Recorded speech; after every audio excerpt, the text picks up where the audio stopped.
Joe Biden finally ends Bernie's red dreams. Biden gets aggressive with Michigan voters, and coronavirus continues to haunt the country. I'm Ben Shapiro. This is The Ben Shapiro Show.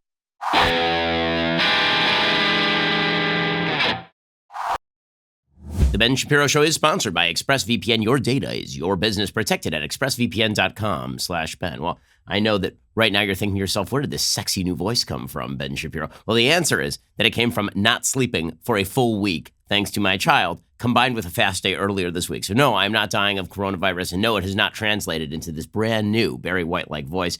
No, indeed, this is just me being a little bit dried out. So hopefully my voice will be back to its nasal self quite soon. Well, the big news last night, Joe Biden has taken command of the Democratic race. He won 4 states, including Michigan, in the primaries last night, and that puts an end to Bernie Sanders and his red dreams, which is great news for the country. It really is good news for the country, because it would have been very bad if one of our major parties had circulated around a human being who was a backer of every communist regime known to man and was basically a Soviet fellow traveler for 30 years before the Soviet Union actually fell. Now, that's a good thing. I know there are a lot of people in Republican conservative circles who today are a little bit upset because they feel like Bernie Sanders was more beatable than Joe Biden. First of all, I think that Biden is eminently beatable. If Donald Trump cannot beat a geriatric, half-senile, half-corrupt Joe Biden, then honestly, that's on Trump. I mean, seriously, that's on Trump. Joe Biden is not a formidable candidate by any stretch of the imagination. If Trump is unable to beat him, that is on no one except for President Trump. There are a lot of ways in which Hillary Clinton was actually a more formidable candidate than Joe Biden, namely that Hillary Clinton was capable of stringing a sentence together from time to time and was not apparently going senile, or she had other health problems, but senility was not one of them. When I say that Biden is senile, by the way, again, this is not ageism. This is called using your eyeballs. It's called using your ears. When you watch Joe Biden talk, the man can barely hold it together for a particular period of time. And this is why his campaign has already said he's going to start doing shorter speeches, not longer speeches. Look for him to barely be on the campaign trail in long, drawn-out scenarios. In fact, there's supposed to be a debate next week. It's supposed to take place between Joe Biden and Bernie because Bernie isn't dropping out. He's going to carry this thing all the way to the convention so he can try to parlay his delegates into some sort of power inside the DNC. Well, they're supposed to basically have a one-on-one debate for 2 hours, no audience. Now, normally that would really help Biden. The reason there's no audience, of course, is because of coronavirus. Coronavirus concerns had both Biden and Bernie canceling rallies last night. Biden gave his victory speech to a half-empty house, essentially. It was a very weird dynamic. But they're supposed to have a debate the way that debates actually should be had in presidential arenas, which is no audience, because who the audience is really stacks the room. And Bernie has benefited in debates where a lot of his supporters are there, people shouting and screaming for Bernie. Well, when there is no actual audience, then who exactly is Bernie going to play to? The commies across America? It's not going to play the same way. There is one area, though, where Biden is particularly vulnerable, and that is that Biden has been able to hide behind the fact that there are 1,000 people on stage up until now to talk for like a grand total of 16 minutes. Well, what happens when he suddenly has to fill an hour? I mean, Joe Biden can't fill a paragraph without making some sort of awful gaffe about his wife being his sister or running for Senate or AR-14s or something. So it's a broader chance for the American public to get to know the man who is not all there. So again, am I deeply worried that Trump cannot beat Biden? No. Do I think that Biden is a more formidable candidate than Sanders? Yes, because I think that basically a rotted ham hock is a better candidate than Bernie Sanders. But with all of that said, Joe Biden did run away last night with the vote, and a lot of that is a response directly to Bernie Sanders. Some people are saying this was due to coronavirus. It really isn't due to coronavirus. It's due to the fact that people saw Bernie Sanders as the front runner. He started to be analyzed as the front runner. Everybody realized he was an old commie, and everybody ran headlong from him. Coronavirus has exacerbated this because people are looking for a sense of safety. For the same reason that people buy bonds when they feel volatility, they're buying into Joe Biden right now. Because when there's volatility, you run to chicken soup and hot chocolate and all of the sort of comfort foods. Joe Biden is the comfort food of American politics. Joe Biden is basically mashed potatoes. I mean, with as much articulateness as a bowl of mashed potatoes. He's just there, right? He's there. He's been there for a long time. He doesn't worry you too much. He isn't too spicy. He isn't going to give you some sort of disease. He's not going to completely botch or mishandle things. He's just kind of there. He's there like mashed potatoes are there. And so people ran to Joe Biden as a sort of sense of security in an ever-changing, ever-volatile world.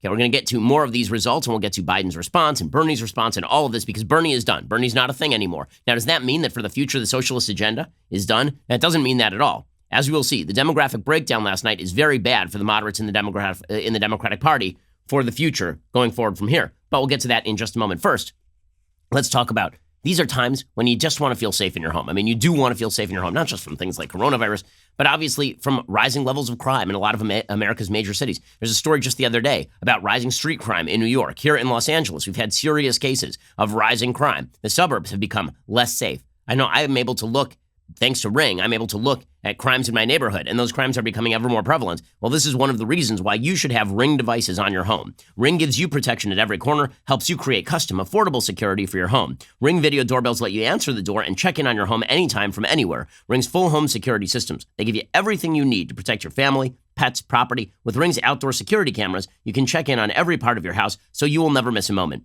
Ring helps you stay connected to your home anywhere in the world. Ring detects motion when people come onto your property. You receive notifications on your phone, tablet, PC. See, hear, speak to visitors in real time from anywhere. Get peace of mind knowing that your loved ones are safe. We use Ring devices on our home. I have serious security concerns because of who I am, but just generally because there have been breakings and enterings in the neighborhood lately. You want Ring devices to make sure that your property is safe no matter where you are on planet Earth. Get a special offer on the Ring Welcome Kit when you go to ring.com/Ben. The Welcome Kit includes the Ring Video Doorbell 2 and Chime Pro. It's all you need to start building custom security for your home today. Just go to ring.com/Ben. That is ring.com/Ben. Again, I couldn't recommend them more highly. Ring.com/Ben. So according to the New York Times, Joe Biden took command of the Democratic presidential race in decisive fashion on Tuesday, marshaling a powerful multiracial coalition in the South and the Midwest that swept aside Senator Bernie Sanders and completed Mr. Biden's rapid transformation from a sometimes fumbling underdog into his party's likely nominee. Well, he's still fumbling, but now he's the party's likely nominee. Replicating the combination of voters that delivered him broad victories a week ago on Super Tuesday, Biden won Michigan, Missouri, and Mississippi with overwhelming support from African Americans and with large margins among suburban and rural white voters. Biden was also named the winner in Idaho, leaving little doubt by the end of the night that Sanders had lost his recent status as the progressive frontrunner in a race defined for months by feuding and factionalism on the moderate wing of the Democratic Party. It wasn't until Wednesday morning that Sanders picked up his first victory in North Dakota. Washington remained too close to call. Biden demonstrated his successes on Super Tuesday reflected more than fleeting good fortune and that many Democratic voters had rallied behind his candidacy in a lasting enough way to erase his embarrassing setbacks last month in Iowa and New Hampshire. So Joe Biden took to the stage last night to announce that he wants the support of the Bernie people. He doesn't want them running headlong from him. Good luck with this, Joe Biden. So here is Biden making his speech last night. I want to thank Bernie Sanders and his supporters for their tireless energy and their passion. We share a common goal, and together we'll defeat Donald Trump. We'll defeat him together. We're regenerating a Democratic base, the Democratic Party, the African American community, high school educated folks like the ones I grew up with in Claymont, not far from here. In my old neighborhood, labor, suburban women, veterans, firefighters, union members, and so many more. Okay, he's barely alive, but that might be what voters are looking for in an era where, again, you don't know what's coming around the next bend, and President Trump is not exactly a beacon of stability, and neither is Bernie Sanders. Joe Biden is not a beacon of stability in the sense that he might topple over literally at any time, but you get the feeling that, again, people who are barely not comatose generally do not provide a serious threat to people's feeling of sort of stability. So there was Joe Biden last night trying to reach out to the Bernie Sanders people. Bernie's not going to have any of that, by the way. Bernie did not give a speech last night. When he gives a concession speech, it will likely be laced with all sorts of references to how the Democratic Party stepped in and stopped him. And again, none of this is to say that the future of the Democratic Party is bright here. Even if Joe Biden were to win, the future of the Democratic Party is with the insane, radical, progressive agenda of Bernie Sanders. The age gaps in the Michigan exit polls are absolutely astonishing. Okay, this is according to the New York Times. If you were 18 to 24, which only represented 7% of voters because young people do not vote. It's a puzzle that Bernie never was able to solve because no one has ever been able to solve young voters not voting. Young voters are very loud. They go to rallies. Those people vote. Everybody else doesn't vote. This is one of the things people don't understand about campus politics. I get asked about campus politics a lot, and people say, well, what do college students think? I said, well, 90% of them don't, at least not about politics. Right? The 10% that do are incredibly loud. They get outsized attention. Most college students are just there to party and drink and screw and get out of there with a degree. Okay, that's true for most young people in general. And so the idea that they're sitting around like deeply ensconced in the Bernie movement is just not true. But the ones who are involved are very, very radical. 83% of voters in Michigan who were between the ages of 18 and 24 voted for Bernie. 83 to 16. If you were between the ages of 25 and 29, 81% of those voters in Michigan voted for Bernie Sanders. If you were between 30 and 39, 62% of those voters voted for Bernie Sanders, compared to just 34 who voted for Joe Biden. If you're between 40 and 49, Bernie still won a slight majority, 51 to 45 of those voters. It's among the older demographics, everybody over the age of 50, that Biden just cleaned up. Between 50 and 64, he won 66% of the vote. Between 65 and death, he won 73% of the vote. So that means that Biden is still relying on this older coalition of voters. That doesn't mean that he's going to lose the election because younger voters don't like him. It does mean that the future of the Democratic Party looks a lot more like Bernie Sanders and a lot less like Joe Biden. Now, with that said, there was a suburban surge for Joe Biden. According to the Washington Post, Biden's victory in Michigan was powered by landslide margins in the Detroit suburbs, places where turnout had been low in the 2016 primary. The same patterns played out in other states voting on Tuesday. The suburbs of cities like St. Louis, Kansas City, Memphis delivered big margins for Biden, bigger turnout than 4 years ago. DeSoto County, which contains the Mississippi-based suburbs of Memphis, was one of the first areas to report results. 4 years ago, just 7,600 votes were cast for all candidates in the Democratic Party. Hillary won 5,600 votes. In 2008, the county cast slightly more than 10,000 votes. In Tuesday's primary, DeSoto cast 11,000 votes. Biden won 8,600 of them. That tracks with what happened in the state's 2018 and 2019 elections, when even as Democrats lost statewide races, they gained ground in suburbs. And that pattern was even more stark in Missouri. It was a swing state just 10 years ago, but now it has become a very red state. Turnout may be flat from 2016, but in Clay County, which is the suburbs north of Kansas City, 29,000 votes were cast with one precinct left to report. 4 years ago, only 23,000 votes were cast in the county. From then to now, Sanders lost ground, winning 12,500 votes in that contest with Clinton. He came in below 11,000 votes on Tuesday, an easy win for Joe Biden. So the bottom line is that moderate suburbanites are coming out in droves. Now, this may mean bad news for President Trump. This is an area where President Trump is particularly weak. Moderate suburbanites are the area that Trump really needs to make up some ground, right? That's the area where he sort of, basically the trade he made with Mitt Romney was Mitt Romney won a lot of these suburban people. He won a lot of suburban white women. He won a lot of college-educated white men. Okay, and then Donald Trump traded a lot of that for more rural support. Well, what Trump really should have done is built on that rural support and then moved back into the suburbs. The problem is that it is exactly Trump's persona that is off-putting to a lot of suburban women, particularly. And Joe Biden, again, is a sort of comfort food for a lot of these folks. And so that's a problem for President Trump. But the bigger problem for Joe Biden right now is how does he unify the party? Because Bernie is not going to step back inside the party. Remember, Bernie is not a party animal. Bernie does not really belong in the Democratic Party. He has spent his entire life doing nothing and being a gadfly. That's been his entire life. Now, the Democratic Party has picked and chosen from Bernie's agenda, right? They've picked from the Bernie tree, but that does not mean that Bernie is in good standing with the Democratic Party or anything like that. So bringing him back into the fold, Hillary was not able to bring Bernie back into the fold in 2016 after Bernie appeared to be the de facto Democratic nominee just 3 weeks ago. Him being rejected by an overwhelming number of big-name Democratic donors, as well as a lot of big-name Democratic politicians and the DNC. You could see the Bernie bros just saying, listen, we'll stay home. We don't care. As much as Joe Biden is trying to reach out to the Bernie bros, a lot of Bernie bros are not going to be into this. And despite the attempts by the Pod Save America crowd to say we got to rally to beat Trump, I am not certain. I really am not certain that there are a lot of Bernie Sanders voters who hate Trump more than they hate the Democratic Party establishment. I think there may be a lot of Bernie voters who hate the Democratic establishment more and want to punish the Democratic establishment for nominating Biden, and so simply just don't go to vote. By the way, the same thing would have happened inside the Republican Party if Trump had not been given the nomination at the convention. If Trump had ended up being skunked at the very last minute by a coalition, there's a good shot that a lot of those Trump voters would have just said, listen, we're not going to show up.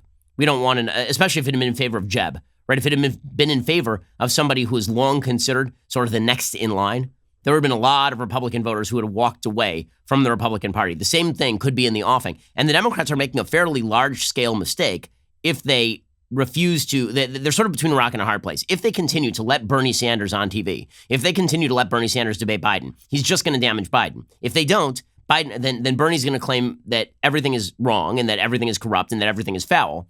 And then he's going to drive his supporters away from the Democratic Party. So it's a bit of a catch-22 for the Democrats. They either have to bet that most Bernie voters are going to come around, whatever Bernie says, or they have to bet that if they give Bernie another shot, like allow him a bunch of debates, then Bernie will somehow become a team player at the last moment. Neither one of those are particularly good bets.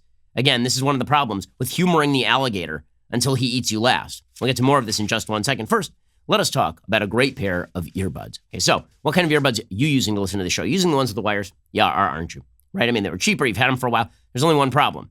One, they're not very good. Well, actually, there are several problems. One, they're not very good. Two, you wrap them up, you put them in your pocket. Every time you take them out again, and that takes you 20 minutes in order to be able to listen to what you want to listen to. You need wireless headphones. The only problem is those wireless earbuds that you're looking at right now, yeah, those ones, they're really expensive. And they are one size fits all. So they could fall out of your ear. This is why what you need are Raycons. Unlike some of your other wireless options, Raycon earbuds are stylish and discreet. There are no dangling wires, no stems. They come in a variety of colors. Most importantly, they come with a variety of fits. They send you a metal card. On the metal card are a variety of rubber pieces that fit in your ear in particular ways. You can find one that is perfect for you. Raycon has just released their best model yet, the E25. They have 6 hours of playtime, seamless Bluetooth pairing, more bass, and more compact design that gives you a nice noise-isolating fit. Raycon's wireless earbuds are incredibly comfortable. They are perfect for on-the-go listening as well as for taking phone calls. Pick up a pair, see what the hype is all about. I use Raycons routinely. They are excellent. My wife has Raycons as well. Get 15% off your order at buyraycon.com/Ben. That is BUYRAYCON.com/Ben. Buyraycon.com/Ben for 15% off Raycon wireless earbuds.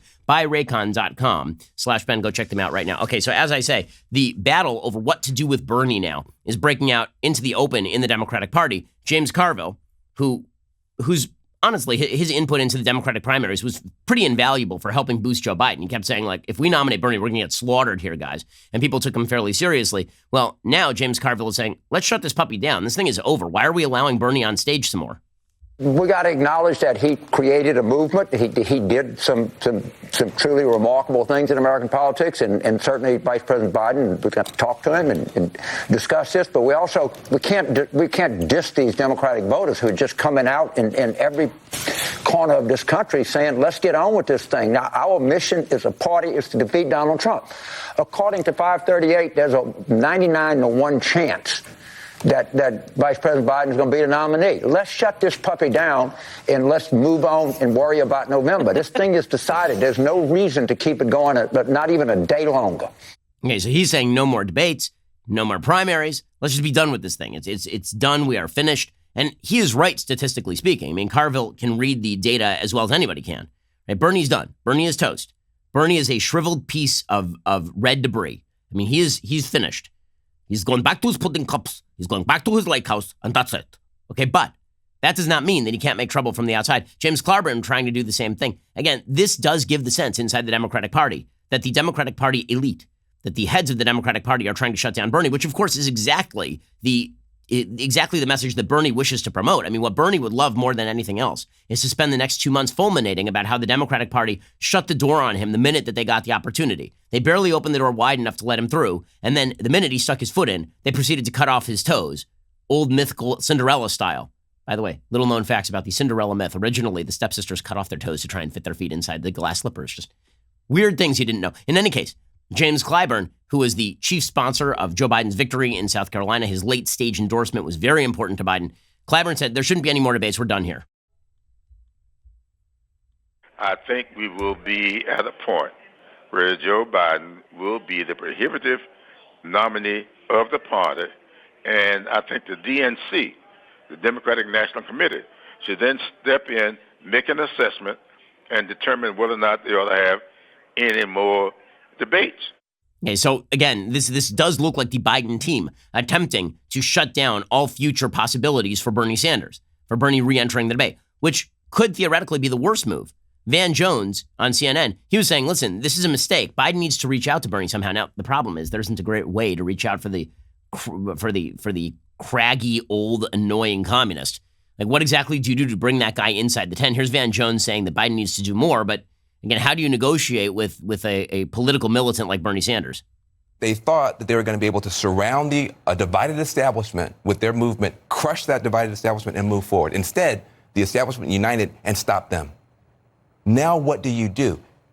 Last time Bernie Sanders got beaten, there was an assumption that all his people were just going to fall in line and vote against Trump, and there was not enough care for the concern and the pain of his base. I think tonight there's going to be a lot of crowing, a lot of relief on the part of the establishment, but temper it and turn to those people and say, we want to be your champion. Yeah. If you don't do that, you're going to have a Pyrrhic victory. Okay, so Joe Biden did do that. I don't think that it's going to be enough. I mean, have you ever talked to people who are like big Bernie Sanders fans? They despise the Democratic establishment. They despise Joe Biden. I mean, they hated Pete Buttigieg. They thought that Buttigieg was too much of a sellout. What do you think they think of Joe Biden, an 80-year-old lifelong Democrat whose great accomplishments have included naming train stations after himself on Amtrak? And what do you think that they think about that guy? What do you think they think about the guy who was taking institutional Democratic money? What do you think they think about a guy, every relative of whose has actually been involved in some or other form of corruption? I don't think those people come back inside the tent. And that is the largest institutional obstacle to Joe Biden becoming president of the United States. So that is where things stand. Now, again, Joe Biden's basic pitch, and he was throwing it out there yesterday, is that Joe Biden was going to be a solidifying figure in American politics. That has been his pitch. There's a problem with that, too, which is that Joe Biden is not himself particularly solid. As I say, the fact that he is nearly comatose is probably his best asset. I've been saying this really since he declared. That the fact that he's almost a dead person, almost literally, that is actually a good thing for him because it makes people feel that he is not threatening to them. Right? He's not going to leap off that deathbed and suddenly club you over the head with Medicare for all. That's not something that Joe Biden is capable of doing.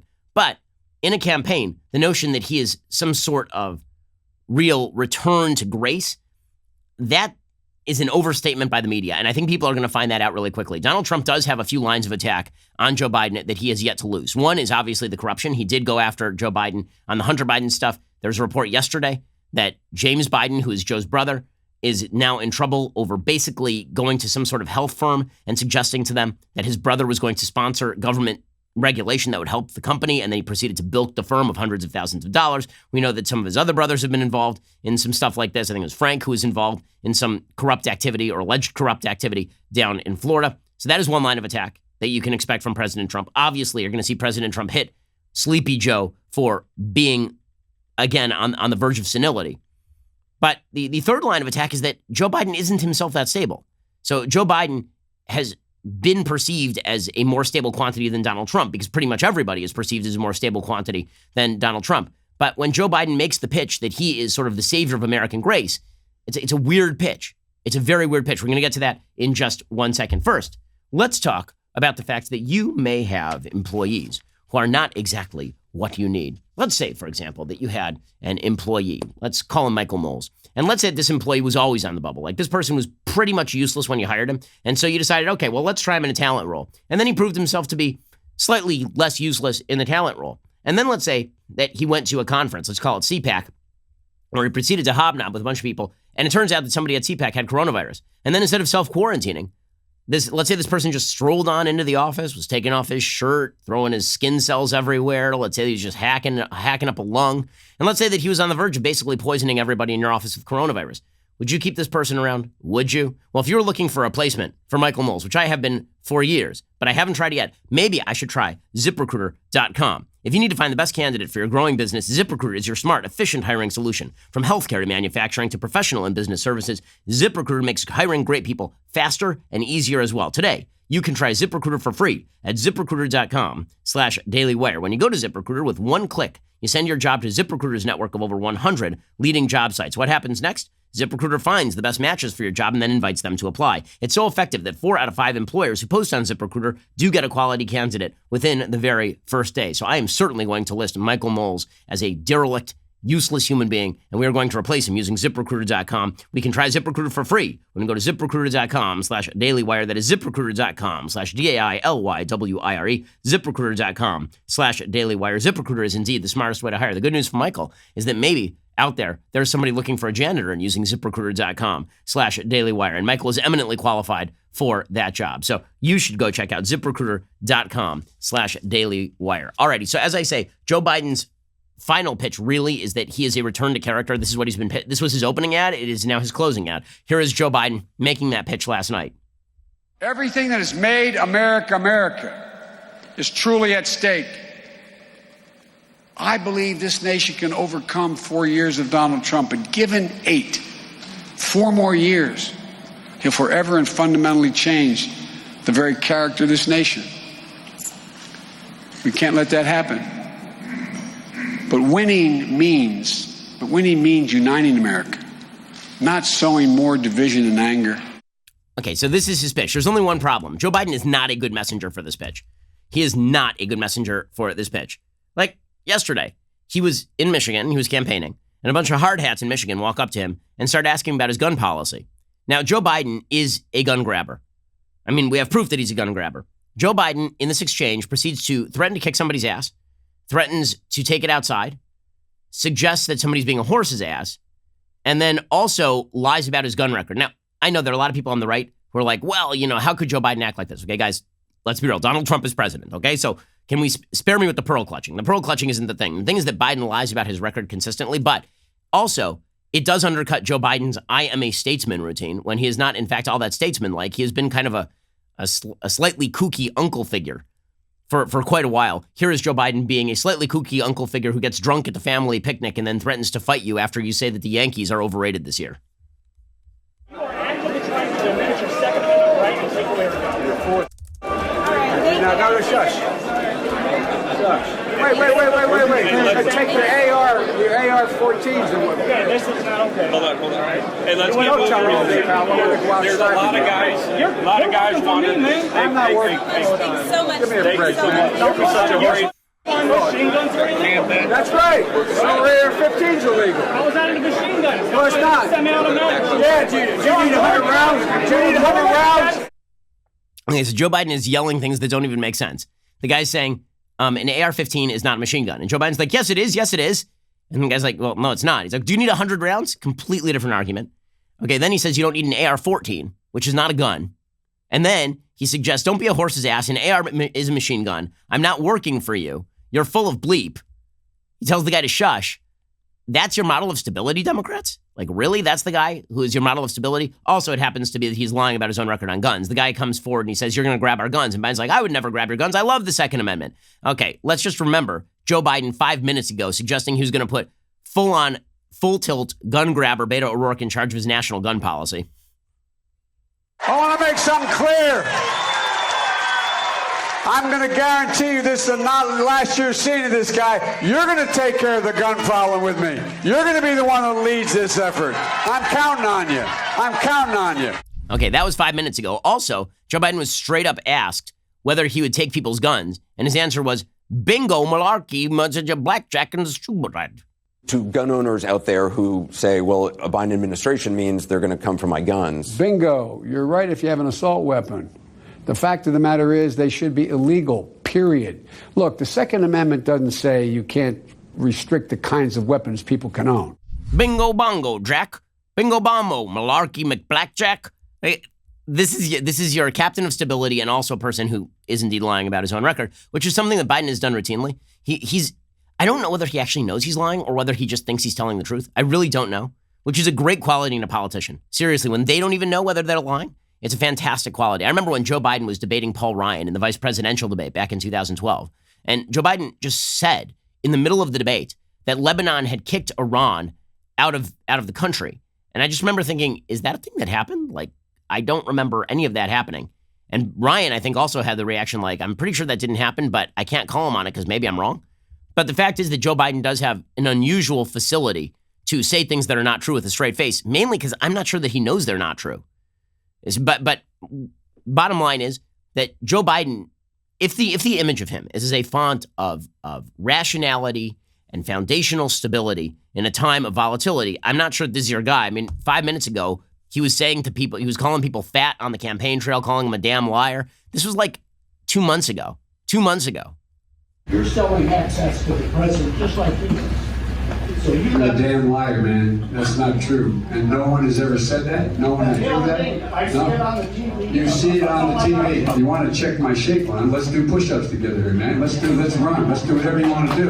You said I set up my son to work in an oil company. Isn't that what you said? Get your words straight, Jack. That's what I hear on MSNBC. You don't hear that on MSNBC. You did not hear that at all. What you heard, look, okay, I'm not going to get in an argument with you, man. Well, I don't want to. Well, yeah, you do, but look, fat, look, here's the deal. Look, fat, look, here's the deal. That's the guy who you're running up there as a return to American civility? That guy? As I've said 1,000 times, Donald Trump is not a difference in kind. He is just a difference in tenor. That's all. Okay, Donald Trump is not radically different from Joe Biden in any appreciable way in terms of his attitudes or in terms of the language he uses. It's just he does more of it. So if Joe Biden is a return to normalcy, then normalcy ain't that great. And I think there are a lot of people who are about to find that out. Okay, in a second, we're going to give you all the coronavirus updates. Continues to be scary. We'll give you all the updates on what is going on with it in just 1 second. First, let's talk about the reality of running a business. One of your bigger costs is going to be HR. Okay, HR is a serious issue. And if you have compliance issues, if you have liability issues, HR can be a nightmare. But you don't have the money to go out and hire somebody for $80,000 a year to run HR for you. I mean, to handle the wrongful termination suits, minimum wage requirements, labor regulations. Instead, go check out Bambee. It's spelled BAMBEE. It was created specifically for small business. You can get a dedicated HR manager, craft HR policy, and maintain your compliance, all for just $99 a month. With Bambee, you can change AR from your biggest liability to your biggest strength. Your dedicated HR manager is available by phone, email, or real-time chat. They craft a policy just for you. It's not somebody overseas. It's somebody in the United States helping you handle your HR. From onboarding to terminations, they customize your policies to fit your business and help you manage your employees day-to-day for $99 a month. Like we here at Daily Wire, we have an entire HR department, but you can't afford an entire HR department, but you need the same level of compliance. Go check out Bambee.com/Shapiro right now. Month to month, no hidden fees, cancel anytime. Go to Bambee.com/Shapiro right now to schedule your free HR audit. That is Bambee.com/Shapiro, spelled BAM to the BEE, Bambee.com/Shapiro, BAMBEE.com/Shapiro. Go save yourself some time, save yourself some money, and really insulate yourself from liability right now. If you're a small business looking for HR, Bambee is the best. Check out Bambee.com/Shapiro. Now we're going to get to coronavirus, all the updates, which are coming in fast and furious. Plus, Harvey Weinstein has now been sentenced to 23 years in prison. We'll get to that too. But first, time is running out to get 25% off all Daily Wire memberships with coupon code NEVERSOCIALIST. So hurry before the deal ends, just like Bernie Sanders' campaign. We bid a fond farewell to Bernie Sanders and his campaign and the Soviet national anthem. Daily Wire members get an ad-free website experience, access to all of our live broadcasts and show library, the full 3 hours of The Ben Shapiro Show, access to the mailbag, and now exclusive election insight op-eds from yours truly. Daily Wire members also get to ask us questions during Backstage. Our new all-access tier allows you to join in live online Q&As with me and the other hosts. Along with all of this, of course, you get the magnificent, the irreplaceable, the singular leftist tears tumbler. If you haven't already, download the Daily Wire app so you can get all of our great content on the go. Again, that is 25% off on Daily Wire memberships for all plans using coupon code NEVERSOCIALIST. So head on over to dailywire.com/subscribe. This would be the last week we will be giving you this magnificent offer. So act now before you regret it. That is dailywire.com/subscribe. You're listening to the largest, fastest growing conservative podcast and radio show in the nation.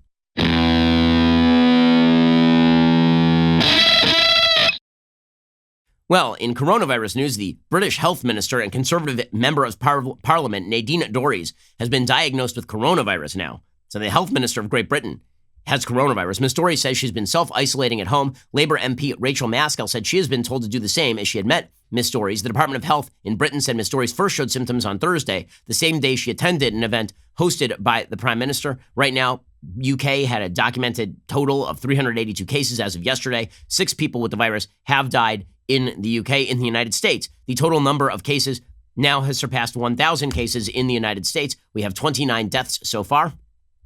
The clusters are happening on the coasts, mainly in Massachusetts, New York, Santa Clara, California, and up in Seattle, Washington. The first known U.S. coronavirus case was announced January 21st in Washington state. The pace of diagnosis has quickened significantly in recent weeks. At the start of the month, 70 cases had been reported in this country, most of them tied to overseas travel. Since then, new cases have been pouring in by the dozens and then by the hundreds. The coronavirus updates are coming fast and furious. The mayor of New York, Bill de Blasio, he said that there are lots of cases coming in, like dozens per day in New York City. As testing is made available, it is obvious that there are a lot of people who are at least carrying coronavirus without knowing that they are carrying coronavirus.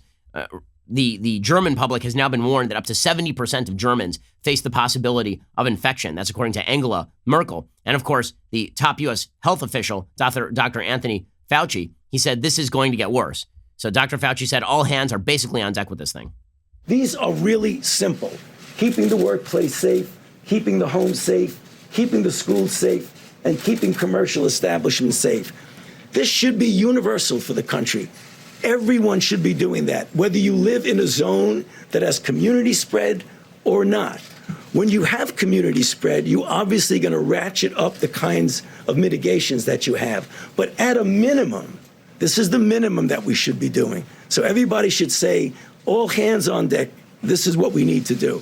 In non-shocking news, thanks to, again, the up and down of the coronavirus news, the stock market is getting creamed again today. It's just up and down insanely. It was up like 1,000 points yesterday, and then it has dumped again back down 1,000 points below 24,000 in early morning trading. Pretty amazing how the stock market is bouncing around like a yo-yo. Now, we're not going to know, honestly, where anything stands until the end of April. Megan McArdle has an interesting column over at the Washington Post. A lot of people, like everyone, is looking around going, I don't see a lot of coronavirus out there. Right? We've had a grand total of like 4,000 deaths worldwide. If you look at the flu every year, it kills like 100,000 people worldwide minimum, maybe hundreds of thousands of people worldwide every year. So why are we also worried about coronavirus? Well, Megan McArdle has this statistical thought experiment to remind you that when there's an exponential growth factor, things move really quickly, right? You don't see anything and then you see everything, right? Let's say that you have a pond with lily pads. This is the example that she gives statistically, and it explains why we're also worried today. If you have a pond with lily pads and the lily pads are going to overtake the pond as they grow. And each day, the lily pads double, right? The number of lily pads double. So let's say that day 1, it's 1, day 2, it's 2, day 3, it's 4, right? So it keeps doubling. On the very last day, the lily pads cover the entire pond. The question is, at what point did lily pads cover half the pond? Right? At what point did lily pads cover half the pond? And the answer is the day before they covered the entire pond, right? Because if they're doubling every day, then that means that half the pond was covered yesterday, and today, boom, suddenly the entire pond is covered. That is how exponential growth works. Okay, that is what people are fearing in terms of coronavirus, is that when you have exponential growth of coronavirus, what you end up with is no one around me has it. Oops, everyone around me has it, right? That is what people are fearing, is that suddenness, that sudden uptick. And this is what is being feared by the Trump former Homeland Security advisor, Tom Bossert. He says hospitals are basically 10 days away from being creamed.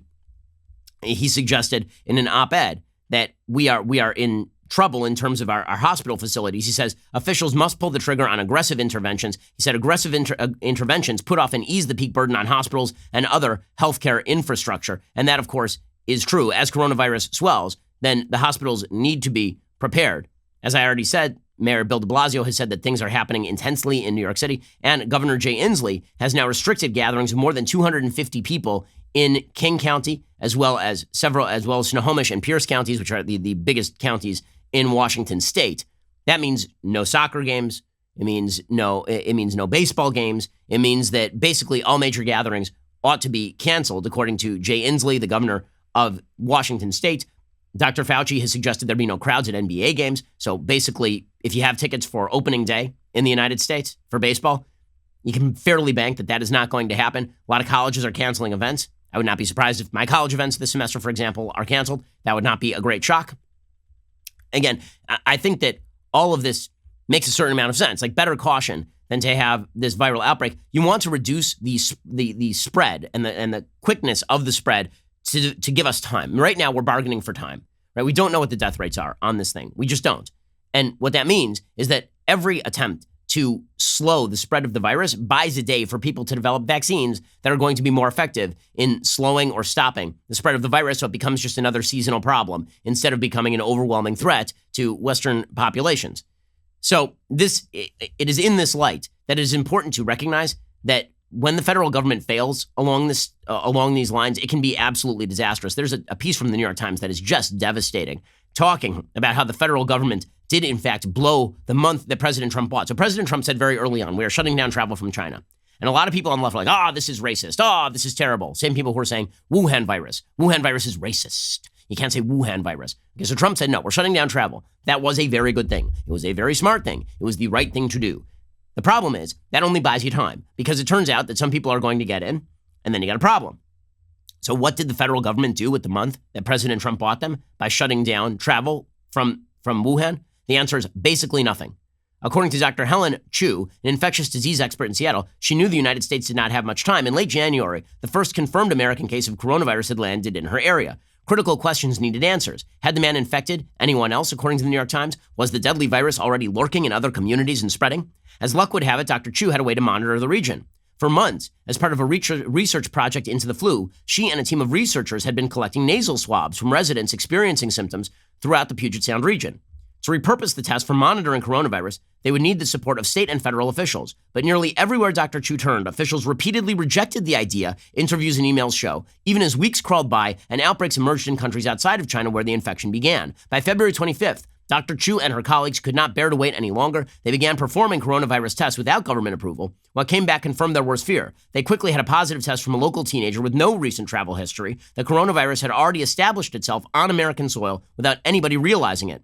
Dr. Chu recalled thinking, it must have been here this entire time. It's just everywhere already. In fact, officials would later discover through testing the virus had already contributed to the deaths of 2 people. It would go on to kill 20 more in the Seattle region over the following days.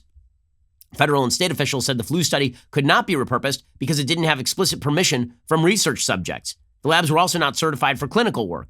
While acknowledging the ethical questions, Dr. Chu and others argued there should be more flexibility in an emergency during which so many lives could be lost. This is correct. I mean, like, if you give permission for somebody to do a nasal swab for flu, and then that is repurposed to nasal swab for coronavirus, I honestly fail to see how any reasonable person would consider that a violation of privacy.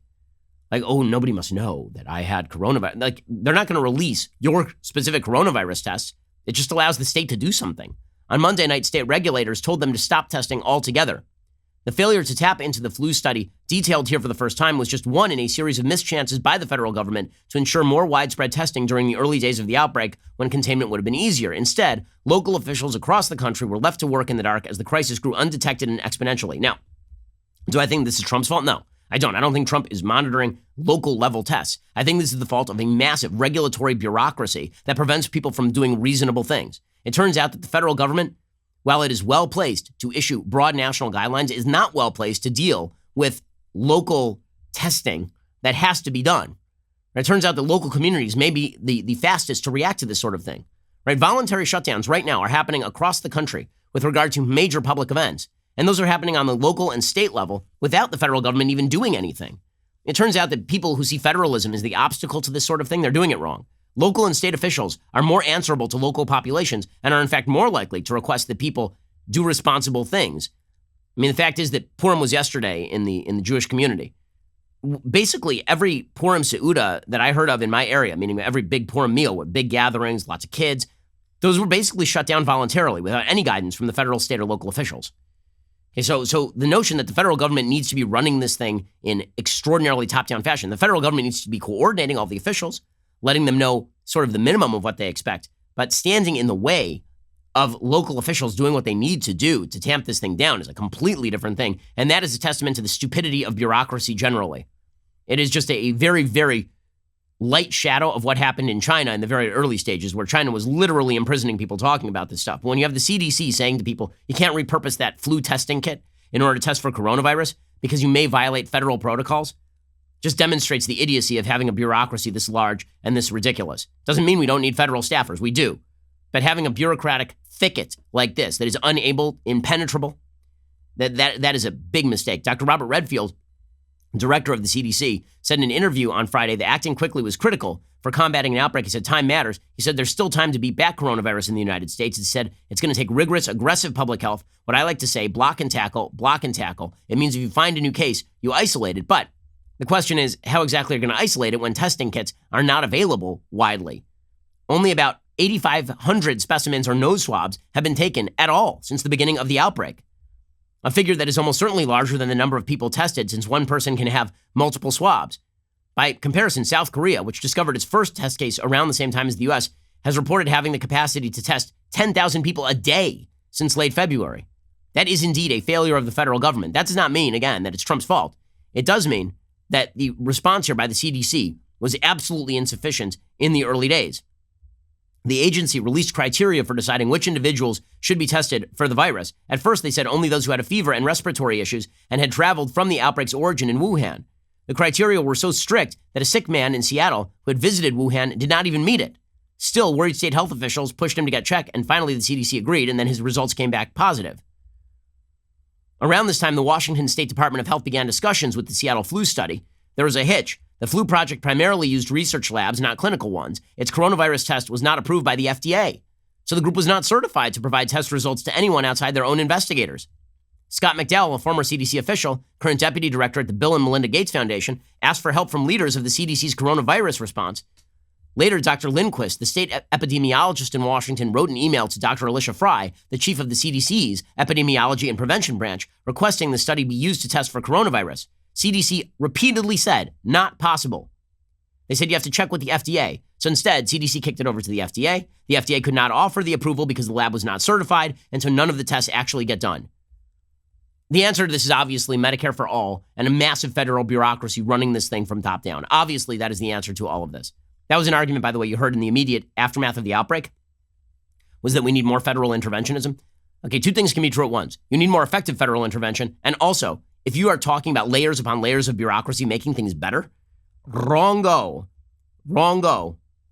So this is where things stand at current. This sort of uncertainty means that it's going to set us back a while. It means that we are not going to have clear information on exactly the extent of coronavirus. And again, we are starting to see isolated cases. It does affect mainly elderly people. The nursing home industry has basically advised, if you have a parent in a nursing home, do not go visit them right now. Not because they're going to infect you, but because you might unknowingly infect them, and then it'll run like wildfire throughout the entire nursing home. That's what happened in Kirkland, Washington. It's also impacting small clusters of younger, more healthy people. There was a man named Mark Tybalt, who was one of the first Americans diagnosed with the novel coronavirus. And apparently he ended up in the ICU at Providence Hospital fighting the illness that attacked his lungs. He says, I was 1 inch from death, no doubt about it. Roughly 80% of COVID-19 cases tend to be mild or moderate. More than 62,000 people globally have recovered. Older people, those with underlying health conditions, are at a higher risk. This guy had asthma. That is his only underlying health condition. With that said, we just don't know where this thing is going at this point, and that's why caution is necessary. It's good that the Bernie and Biden campaigns canceled their rallies. That is a smart thing to do. Also, the attempts to push bailouts at this point, the kind of bailouts that are being talked about, the federal government has never seen an opportunity for a bailout it didn't take, but the bailouts they're talking about are largely going to be ineffective. Right now, we are in a watch and wait time when everybody needs to exercise caution. We should be using social distancing. If you don't have to go to a large gathering, you probably should not go to a large gathering.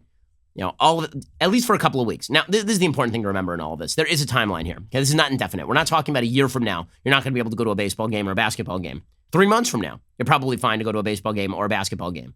China tamped this thing down within 3 months of its outbreak. They've now seen declining diagnoses. Same thing in South Korea. But the faster we take measures to protect ourselves, the faster this thing is going to peter out. That would be the goal here. So that's important. So Netflix and chill might be the answer to some of our problems here. So subscribe to the Daily Wire and watch all the old episodes is basically one of the answers here. Alrighty, time for a thing I like and then a couple of things that I hate. So things that I like today. I myself have been reading science fiction late into the evenings. This is because when you have a small child who's crying throughout the night, what exactly are you going to do when you are the husband? And my wife is busy. Right? She can feed the child. I cannot. So this means I just keep her company and I read sci-fi. So I've been rereading Isaac Asimov's Foundation novels. They are fantastic. Asimov's Foundation novels really sort of change the sci-fi world. They do illustrate the difference between sci-fi and fantasy. The basic difference between sci-fi and fantasy, actually, Asimov, there's a really kind of cool short story-filled little sci-fi magazine that comes out every couple of months with major writers writing for it. It's called Asimov. And there's an essay at the beginning of last month's Asimov magazine talking about the difference between sci-fi and fantasy, because sometimes it's hard to tell the difference. And the basic difference is that there are predictable rules in the sci-fi world that are not broken by Deus Ex Machina. Well, that is Asimov's universes, right? Asimov's universes are filled with these sort of predictable rules. You establish the rules and then you live by the rules. He's a really creative thinker. The Foundation novels are, of course, classics of the genre, and the original Foundation novel is just fantastic. I'm not going to spoil it for you. If you've never read it, you should go check it out. It is appropriate for all ages, effectively. It is great. Go check it out. Isaac Asimov's The Foundation novels, and you start with Foundation, then you move on to Second Foundation. There's Foundation and Empire, and there are a bunch of them, but the first three particularly are pretty good. Okay, time for some things that I hate. So, the person hardest hit by Bernie Sanders falling flat on his face in the primaries last night was the irrepressible AOC. So AOC went on her Instagram and lamented Bernie Sanders' loss last night. She is more conciliatory with the Democratic Party infrastructure than many people thought she would be. I'm not particularly shocked by that. AOC does not want to be alienated from all the halls of power. She's been smart enough to sort of push until she met resistance from Nancy Pelosi and then back off. This led David Axelrod to label AOC a pragmatic figure inside the Democratic Party, which is true as far as it goes. The problem is that AOC's pragmatism is really about the lack of pragmatism by the Democratic Party. The Democratic Party is apparently totally willing to go along with socialism if they have to. And they've really ceded far too much ground to Bernie It's going to come back to bite them. They ceded far too much ground to AOC. So yeah, she looks pragmatic in the sense that she is not running screaming away from the Democratic Party. The problem for the Democrats is they should be running screaming away from AOC. Here's Axelrod labeling her pragmatic, which really is to suggest the Democratic Party is itself not pragmatic. Let me suggest that I think that one person who may be important in this process is AOC. She has emerged as a really important figure among these young Americans who are yearning for real serious solutions to these problems. And yet she's shown herself to be a very pragmatic yet principled figure. Okay, now here's the problem. The minute that she actually comes to grips with Joe Biden, the minute she starts campaigning for Joe Biden, if Bernie sits this one out, then she becomes the outlier. Bernie is still the leader of this movement, not AOC. AOC may drive crowds, but she does not have a coherent constituency in the same way that Bernie Sanders does. AOC last night, she got on that Instagram and she was lamenting about it. She said, there's no sugarcoating it. It's a tough night. And then she suggested, she congratulated Biden on his win. She said, if you win a race, you win a race, which is a lot more conciliatory than Sanders is going to be. Obviously, she said older voters, which we know are more reliable voters, which we know turn out, have decisively gone to Vice President Biden. She said there's a generational divide within the Democratic Party on healthcare, on climate change, on foreign policy, pretty much every policy imaginable. As a younger person in this movement, I take a lot of that information for how we navigate the next decade. So she's basically saying, okay, guys, hold off, support Biden for now. We'll be back. AOC definitely wants to run for president in just a few years. She is not denying that. Okay, that is why she is practical. With that said, Bernie could provide a problem for AOC. Now, does any of this mean that AOC is actually in her right mind when it comes to politics? Of course not. Of course not. For example, here was AOC last night talking about how it was racist because people were not eating as much at Chinese restaurants. Again, I've not seen the evidence that people are not going to Chinese restaurants. But AOC suggests that there's widespread anti-Asian racism breaking out all over the United States. This is your pragmatic Democratic politician, AOC. Honestly, it sounds almost so silly to say, but there's a lot of restaurants that are feeling the pain of racism, where people are literally not patroning Chinese restaurants. They're not patroning Asian restaurants because of just straight up racism around the coronavirus. They're not patroning them. I mean, you do have to worry about people patroning other people. Patronizing. Like right now, I'm patronizing her. I'm being very patronizing toward AOC. Yes, it has dual meanings, secondary definitions. Okay, so that is your practical Democratic politician, AOC. By the way, a lot of businesses are struggling right now over legitimate concerns. Okay, Chinese restaurants have been reporting a drop in business. That is true. It is also true that a lot of restaurants are reporting a drop in business. You know why? There are a lot of hard surfaces at restaurants. There's an entire article in the New York Times yesterday about what you should do during the coronavirus outbreak with regard to going to restaurants. One of their answers, if you want to order out. Because if you're actually at a restaurant, then you are presumably sitting at a table. A table is a hard surface. The hard surface has been patronized by other people who have been putting their hands all over that. If you have to go sign, then use a pen, use your finger, and then immediately use hand sanitizer because lots of hands all over lots of things at a restaurant. Okay, so this is not about people being like, oh, the Chinese restaurant, probably somebody has Wuhan virus there. That's not, like, this entire overblown idea that people are super racist about it, that we are in the midst of a second Japanese internment in the United States. None of that is true. Like, well, where's the evidence for this? The media are so focused on this sort of stuff in every instance, it's incredible. In the aftermath of 9/11, there was all this talk about a widespread upsurge in anti-Muslim violence. The statistics did not bear that out. Now we are getting all of these rumors of anti-Asian behavior all over the United States. And that is really not borne out by statistical proof. What's happening generally is that people are making, I would say that, is it possible that there are some people who are wondering whether people have traveled to epicenters of coronavirus recently and they're more worried about that and they're using group data to make those decisions? I mean, that's possible. Is that racist? That's not really racist. That's just using sort of best available information. It's the difference between what Thomas Sowell called discrimination type 1 and discrimination type 2. Discrimination type 1 is you are a bad person because you have a particular race. Discrimination type 2 is basically I'm going to use the best available data at hand right now.